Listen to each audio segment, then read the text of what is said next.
So with that, I think our first guest up is Grant Statham. So maybe we can get Grant to come down.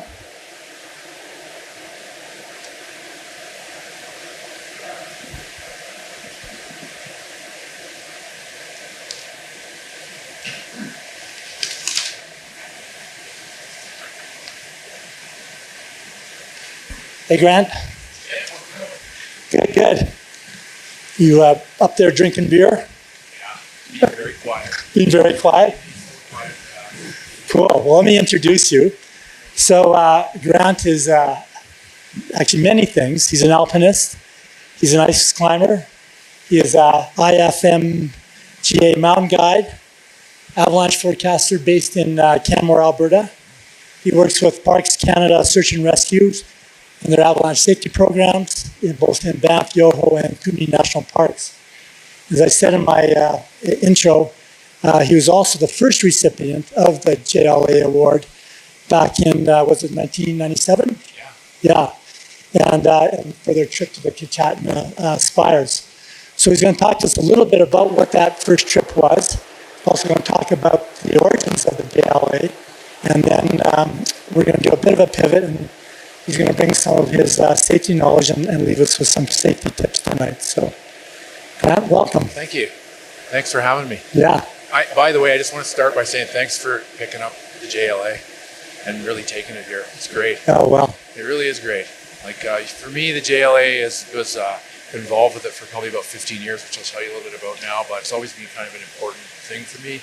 I have a lot of respect for John, never met him, but he was, again, a climbing hero of mine, and so to be involved with the award was pretty exciting for me, and it's great to see it with some new energy, especially from Jim, his old friend. I think it's great. I sometimes think he might be up there kind of looking down, laughing, maybe, just kind of having a good laugh over this. I think it's great, man. Yeah. Doing this, seriously, it's great. I thought I would just start about what I remember about the beginning. So again, early would have been mid-90s, and I remember Joe Josephson, Bruce Hendricks, and Chick Scott. I believe those are the three. I might have missed somebody, but I think those three guys put it together and got the sponsors and got this award organized. And up to that point, there was the Canadian Himalayan Foundation. You might remember that. Yeah, I certainly remember that. Yeah. We used to go put in some time at the casino in Calgary, smoky, you get home at 4 a.m, stinking like smoke. Yeah, well, so we should just point out that you went to the casino not to gamble, but you were actually there to work. Fundraising. You were fundraising. Yeah, absolutely. Yeah. And that paid for a lot of people's trips overseas, and it was really a great thing. And then the JLA came along, the John Lawton Award, and Tim Poche and myself applied to win it, I hope to win it anyway, and then we won it shared with Guy Edwards and Sean Isaac that year. They won to go to Torres del Paine, and we wanted to go to the Kichatnas. So our Kichatnas trip didn't quite work out to be the grand summit we'd hoped, but I thought it was still a pretty interesting trip. We tried like hell for about a week, so I thought I would show you some pictures of that trip and then tell you what it was like in there.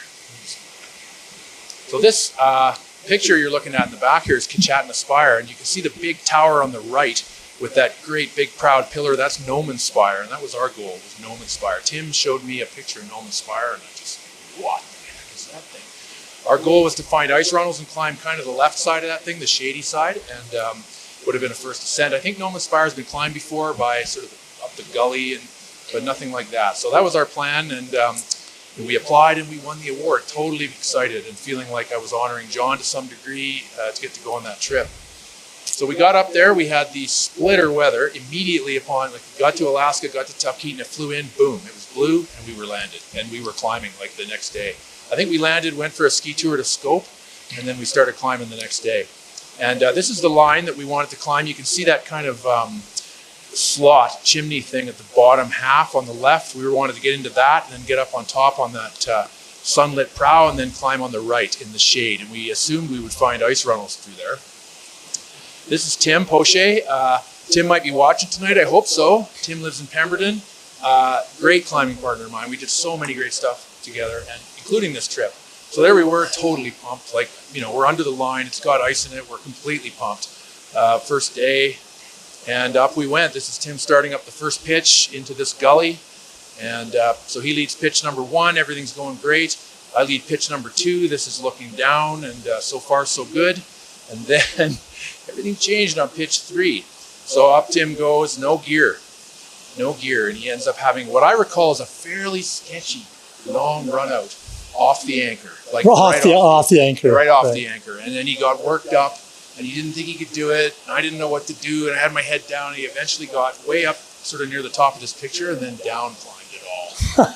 And this was just terrifying for us. So no ice. And should maybe just point out for those who don't know that if you're climbing above your anchor and you don't put in any pieces of protection, and the person that falls, what happens? Well, you do a factor 2 right onto the anchor. Right. It would be, it's kind of your worst case for falling. So exactly. yeah, it really did scare us actually, and I think that should be apparent from that picture.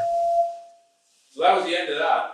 So much for our plans for No Inspire. There was no ice in that place, and we didn't feel we wanted to go through there. So we bailed out of there. And then the next thing we decided, well, we get such a great weather window, what else can we do?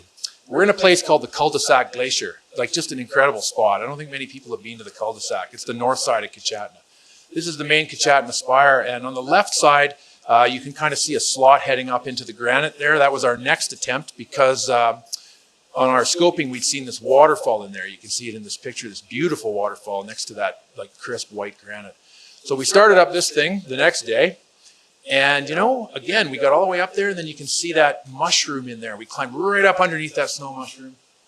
And, you know, we couldn't get around it. We just aiding on the left, beating this thing. It looked like the size of half a house. So we gave up on that one, bailed out of that. And then at this point, we're getting pretty frustrated. This was right above the camp. And it was sunny, and now we're going to go rock climbing. So we decided we would go rock climbing. This was a beautiful wall, actually, really, really nice. So we're pretty excited about our plan to go up here. If you look, you can see quite a few features at the top, just really nice granite and sunny. So we started climbing. I think we climbed 3 or 4 pitches to check it out. Then we fixed our lines and went back to camp. Really like great climbing up there.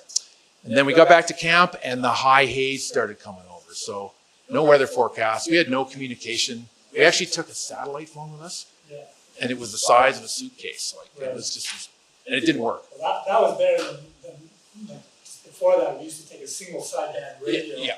And you'd be up on a mountain. You'd have to run a cable up 30 feet with the antenna to get it to work. Yeah. If it worked. Well, we thought we were stepping it up, but then it didn't work. Right. So we were basically out there. So when the high haze rolled over, we stopped climbing, and this is basically the end of anything exciting on the trip. And honestly, from this point forward, the better part of 3 weeks went by. We had a month in there, and we had to wait for our flight because our phone didn't work. So we had to wait. We couldn't call to get out of there. It was terribly frustrating. So we hung out, we chatted the spire, would kind of come and go, and everything got plastered, and we went ski touring, and our camp broke at one point, our tent got smashed, and we were just kind of working our way through it all.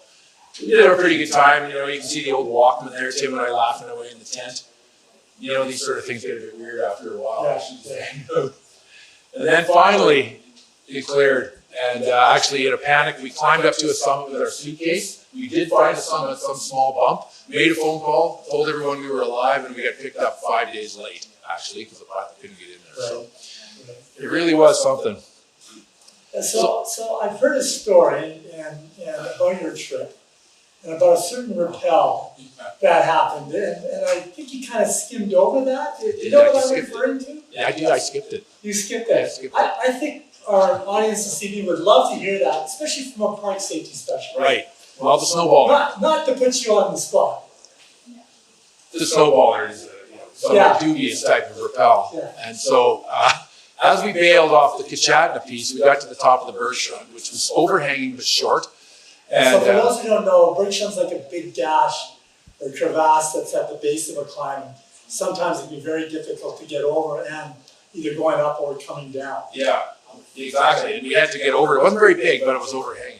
Right. So we carved out this big snowballer. Is a big, essentially a huge circle that you dig in the snow deep that you can put a rope around. And a good snowballer will hold the weight. Right. Which we thought this was. Right. So we, dug this great big circle and wrapped our ropes around it, and I went first, and I got down to the edge of the birch run. So you slide and wrap down, you're sliding down the ropes to get to the bottom. I get to the lip of the birch run, where I now have to commit to the overhanging rappel. Right. So as soon as my body weight drops onto this thing completely, our theory is there was a weak layer in the snowpack, but the rope just went, and that was the end of the bollard. And I just flew into the birch run and landed on my back in the So bottom. how far did you fall? Oh, 20 feet. It wasn't that far, Right. but it was far enough. I was down in the birch run. Right. And then I climbed out. Then I got hit in the head with the bollard. So as you're looking up, the ropes come down on top of you. Yes. And then the snow that you've sawed in half, basically, falls down Hit me in the and hits head. you right in the head. Right. So anyway, then I got to get Tim down there. Now I got the ropes. You got the rope. He's up Tim's there. high. Yeah. So this is the lassoing thing, and I can't remember what he used. He might have dug it out of the snowballer. I don't really remember what happened there. Yeah, that was a. Yeah. So I was often told when I was young and that if you survive the first 5 years, you got a really good time of Boston. Much longer times. Well, I learned a lot. I You learned see, a lot you learned about a the lot snowballer. of these things. That's for sure. Okay, well, thanks for sharing that. Yeah, you bet. So that was a great trip, and then we got back, and I got to say, for the next bunch of years, it was I think around 2002 when Chick, who was the manager of the John Laughlin Award, he asked me if I could do it. So I took over running the award for just a few years, and then Larry Stanier took it over. And Larry was really the stalwart. He kind of kept the award running for, I bet you, close to 50, maybe longer years. Right. And you'll remember this. Yeah. We used to meet at Larry's place every year. A bunch of us would get in there, lots of scotch, lots of smoke in the air, and we would go through all the applications. Well, not much has changed since I've taken it over. Now we meet at my place, and scotch is still part of the evening and that. We used to phone people. Remember that? Right, yeah, and we still phone as well. So what I'd like to do now is, just before we end, can you give us a little bit of something around safety that we can think about? Sure. Yeah. I'm going to flip it ahead. I suspect many people recognize that place. That's Polar Circus. And that's a suspicious place. I'm going to talk to you a little bit about avalanche safety and ice climbing for just a minute here to wrap it up. That's an auspicious place with a lot of history. First of all, that's the site of John's accident where he was killed, which is a sad way to start. But it's not the only piece of history in there. That place, it has a large avalanche slope overhead, like enormous, and it's got avalanche slopes on the roof. So it's the kind of place where you really got to have it together. You need good conditions, and you need to really be paying attention to the equipment you're carrying and how you're going to climb up there. You don't want to time Polar Circus wrong. Here's an example of Parks Canada in Jasper does avalanche control up there, and this is a picture taken from the helicopter on one of the avalanche control missions. It does affect the road, so that's why they do avalanche control. You can see just below the dust cloud, the pencil area is in there. So this picture is, I always found this one pretty impressive. That's a Max Dara photo. And then I guess another story up there was 2015 when Sergeant Mark Salese, who was a Canadian Forces soldier, was training up there, and he was also killed in an avalanche, which was sad. They were descending during a building storm, and he was in front of his partner, and then when his partner got over the crest, his friend was gone, and there was a fracture line. I think in a very similar location to John. Yeah. John's was up just after you turned the pencil, Okay. went up a ways and they're cutting the slope as you traverse across. Yeah, same spot. Same spot. So if you get avalanche there, you're going to go over a big cliff. So that turned into a big search for Parks Canada. It lasted about 5 days to try and find them. They weren't wearing any avalanche transceivers, so it turned into a big search. We had dogs. We eventually found them with a Reco, but it was a big search. Yeah, so you've really been pushing the last couple of years, encouraging climbers to take Avi gear, beacons and probes and shovels. Maybe say a little bit about that. Yeah, just really been trying to up the game for avalanche safety for ice climbers, realizing that we find ourselves in these enormous places. And, to use my own experience as an example, when I go ski touring, I always take that stuff. I wear a transceiver, and for the longest time, I seem to leave it at home and go ice climbing. I don't really understand why we did that, but over the last bunch of years, there's been a real push from a number of us here in the Bow Valley to create more education around that stuff and really try to just get more awareness and encourage people to use that equipment and learn more about avalanche safety. And I think it's really starting to bear some fruit. Yeah, I think so too, and we just got to wrap it up here. But one quick question I have for you. So we encourage people to take Avi gear with them when they're ice climbing. We also encourage people, if they don't buy clothing with the Rico tab in it, to buy and put it in. Is there a false sense of security with the Rico? Like that helps to find a victim, but some people are thinking, well, if I take that, I don't need to take the Avi gear. Yeah, I wouldn't agree with that. It depends where you're going. Like, if you wear a Reco in your clothing, that means I'm going to come find you as a Parks Canada search and rescue guy, and that's going to be hours or days after you've been buried. So the Reco is not something that you're necessarily going to dig. You won't find each other on the climb. That's why you need the transceiver. So bottom line, ice climbing, take out of gear. Take out of here. And just as we close out, tell us about the article that you've written that was in, I believe, in the American Alpine Journal, and we now have it on the new John Laughlin Awards website. Can you Yeah. close with that? You bet. I got the chance to write a piece for the American Alpine Club this fall. Doolittle McDonald helped me with it. And anyway, now it's on the John Laughlin site. I think you can see it on the screen there. So if you just go to the John Laughlin website and you look under media, you'll be able to find it. I'm quite proud of it. It's short, really straightforward advice. And I just wanted to put it out there. I'm glad you guys posted it on the website. So go there and have a look at it and read it. And hopefully you'll pick up some more information about how to be safe with avalanches when you're climbing. Okay, great. Thank you very much. All right. Thanks. Great. Have a good night.